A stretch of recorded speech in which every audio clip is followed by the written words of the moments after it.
दोस्तों, मैं आपसे लगातार कह रही थी कि नेतन्याहू की उल्टी गिनती अब शुरू होने वाली है, नेतन्याहू की उल्टी गिनती अब शुरू होने वाली है। लेकिन आप में से कुछ लोग इस बात को मान नहीं रहे थे, मानने को तैयार ही नहीं थे। लेकिन अब वो वक्त नजदीक आ गया है, नजदीक आता हुआ नजर आ रहा है और ये बात साबित होती दिख रही है कि नेतन्याहू की उल्टी गिनती वाकई में शुरू हो गई है। आज के इस वीडियो में मैं इसी से जुड़ी एक बहुत बड़ी खबर आपको बताने जा रही हूँ। ऐसा लग रहा है कि नेतन्याहू की कुर्सी अब हिलने वाली है, डगमगाने वाली है। वो भी किसी और की वजह से नहीं, बल्कि अमेरिका के नवनिर्वाचित राष्ट्रपति डोनाल्ड ट्रंप की वजह से। क्या है पूरी खबर, विस्तार से आपको बताऊंगी और साथ ही आपको बताऊंगी कि मोरक्को ने फिलिस्तीनियों के साथ किस तरह से बड़ी गद्दारी की है।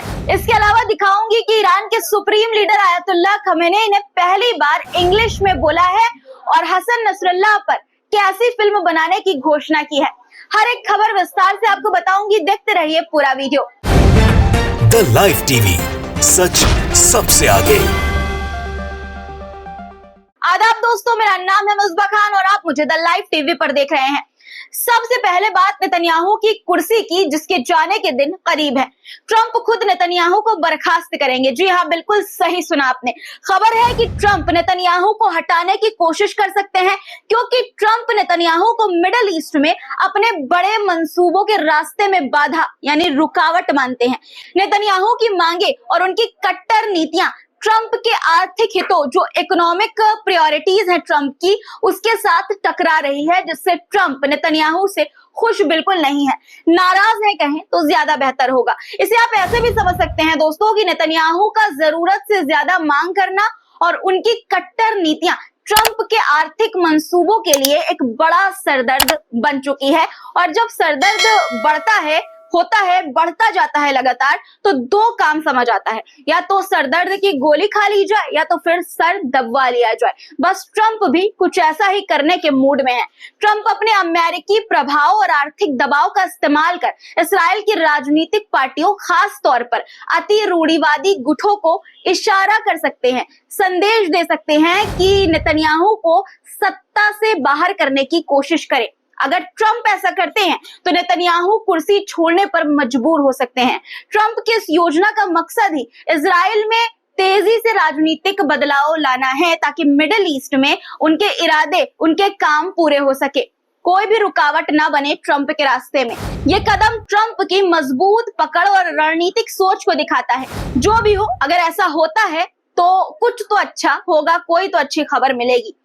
ये खबर और भी पक्की इस बात से हो जाती है दोस्तों कि अमेरिका के राष्ट्रपति निर्वाचित ट्रंप ने फिलिस्तीनी अथॉरिटी के लीडर महमूद अब्बास से 2017 के बाद पहली बार फोन पर बात की है। इस बातचीत का एक खास मकसद है गजा में जारी युद्ध को जल्द से जल्द खत्म करना, यानी कि ट्रंप ने फोन पर फिलिस्तीनी नेता महमूद अब्बास से गजा युद्ध को जल्द से जल्द खत्म करने की मंशा जाहिर की है। ये ट्रंप की ओर से साफ इशारा है कि मिडिल ईस्ट में शांति और स्थिरता उनकी प्राथमिकता है। दोस्तों, ट्रंप ने चुनाव से पहले युद्ध को रोकने की बात कही थी और अब ऐसा लग रहा है कि वो इस पर अमल भी करने जा रहे हैं। और इसके लिए अगर नेतन्याहू को कुर्सी से हटाना पड़े तो वो भी करने को तैयार है ट्रंप। कुल मिलाकर कहें तो नेतन्याहू की उल्टी गिनती शुरू हो गई है। भले ही ट्रंप अपने हितों के लिए नेतन्याहू की कुर्सी हिलाने की तैयारी कर रहे हों, लेकिन इससे अगर युद्ध रुकता है और फिलिस्तीनियों पर जो जुल्म हो रहा है वो खत्म होता है, मासूम बच्चों का नरसंहार रुकता है, तो ये बेहद काबिले तारीफ कदम होगा ट्रंप का।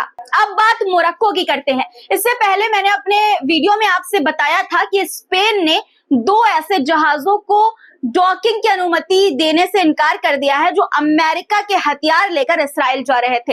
इस फैसले की हमास ने सराहना भी की थी, लेकिन अब खबर है कि स्पेन के मना करने के बाद मोरक्को ने मार्क डेनवर जहाज को अपने बंदरगाहों पर रुकने की अनुमति दे दी है। सोचिए, मोरक्को जो एक मुस्लिम देश है, जहां 99% से ज्यादा हिस्से में मुस्लिम आबादी है, उसने ऐसा काम किया है। और क्या उम्मीद की जाए फिलिस्तीनियों के लिए इन मुस्लिम देशों से दोस्तों।